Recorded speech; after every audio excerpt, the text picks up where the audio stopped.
শত শত বছর ধরে ইরান বিজ্ঞান থেকে সাহিত্য, ধর্ম থেকে কর্ম প্রায় সব ক্ষেত্রেই এমন উন্নতি করেছে যা সত্যিই অবাক করার মতো। ইরান এমন একটি দেশ যেখান থেকে উঠে এসেছে দুনিয়াকে নাড়িয়ে দেওয়ার মতো কবি, অবিশ্বাস্য সব আবিষ্কারক এবং জ্ঞানী বিজ্ঞানীরা।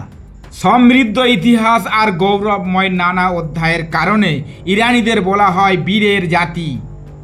কারণ ইরানিরা শুধু ঐক্যবদ্ধই নয়, জ্ঞান বিজ্ঞানের প্রায় সব শাখাতেই তারা গভীরভাবে কাজ করেছে এবং অবদান রেখেছে।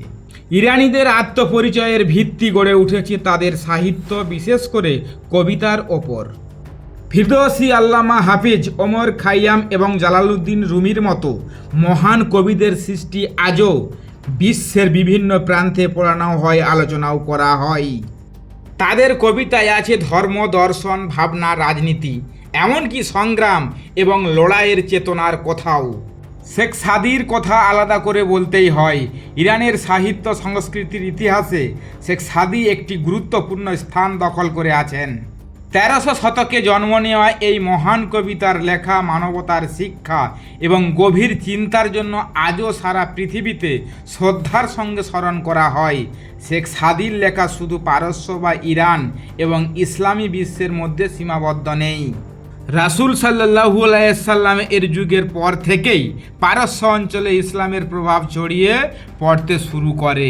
এরপর সাহাবীদের আগমন, পারস্য সাম্রাজ্যের পতন, মানুষের ইসলাম গ্রহণ এবং ইসলামী জ্ঞান ও বিজ্ঞানের বিকাশ, বিশেষ করে সুফিবাদ এবং পারস্য কাব্যধারার প্রসার, সব কিছু মিলিয়ে ইরানকে বলা হয় ইসলামী ইতিহাসের এক গৌরবময় গুরুত্বপূর্ণ অধ্যায়। বিশ্ব ইসলামের যে বড় জ্ঞান ভাণ্ডার আছে তা গড়ে তোলার পেছনে ইরানের ভূমিকা খুবই গুরুত্বপূর্ণ। হাদিস, দর্শন, সাহিত্য এবং ক্যালিগ্রাফি এই সব ক্ষেত্রে পারস্য ভূমি গুরুত্বপূর্ণ অবদান রেখেছে। শুধু তাই নয়, ইসলামের জ্ঞান সংস্কৃতিকে বিশ্বের মানুষের কাছে পৌঁছে দিতে ইরানি আলেম, কবি, দার্শনিক এবং শিল্পীরা বড় ভূমিকা পালন করেছেন। ইমাম বুখারী, ইমাম মুসলিম, ইমাম গাজালি, রুমি এবং শেখ হাদির মতো মহান ব্যক্তিদের সঙ্গে এই অঞ্চলের গভীর ঐতিহাসিক সম্পর্ক রয়েছে। এবার আসা যাক আরেকটি গুরুত্বপূর্ণ বিষয়ে।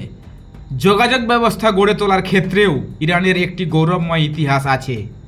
আজ ইন্টারনেটের কারণে বিশ্বের অনেক কিছুই আমাদের হাতের মুঠোয় চলে এসেছে, কিন্তু আগে বিষয়টা এত সহজ ছিল না। যখন বিশ্বের অনেক মানুষ এমন ব্যবস্থার কথা ভাবতেও পারেনি, তখন প্রাচীন ইরানে নিয়মিত ডাক ব্যবস্থা চালু হয়েছিল। সরকারি চিঠি এবং দরকারি কাগজপত্র এক জায়গা থেকে আরেক জায়গায় পৌঁছে দিতে তখন ঘোড়ায় টানা 4 চাকা গাড়ি ব্যবহার করা হতো। ইতিহাস অনুযায়ী এই ডাক ব্যবস্থার শুরু খ্রিস্টপূর্ব 6ষ্ঠ শতকে সম্রাট সাইরাস দ্য গ্রেট এর সময়ে পারস্য সাম্রাজ্যে এই ব্যবস্থার সূচনা হয়। এছাড়াও চিকিৎসা, গণিত এবং জ্ঞান বিজ্ঞানের আরও অনেক ক্ষেত্রেও ইরানের অবদান ছিল উল্লেখযোগ্য। বর্তমান সময়ে ইরান মধ্যপ্রাচ্যে একটি গুরুত্বপূর্ণ প্রভাবশালী দেশ। বিজ্ঞান, প্রযুক্তি, শিক্ষা এবং সামরিক শক্তির ক্ষেত্রেও ইরান নিজস্ব অবস্থান তৈরি করেছে। বিশ্ব রাজনীতিতেও ইরান আজও একটি শক্তিশালী আলোচিত রাষ্ট্র। ইতিহাস, সংস্কৃতি, জ্ঞানের ঐতিহ্য আজও ইরানের পরিচয়কে বিশ্বের সামনে আলাদা করে তুলে ধরে।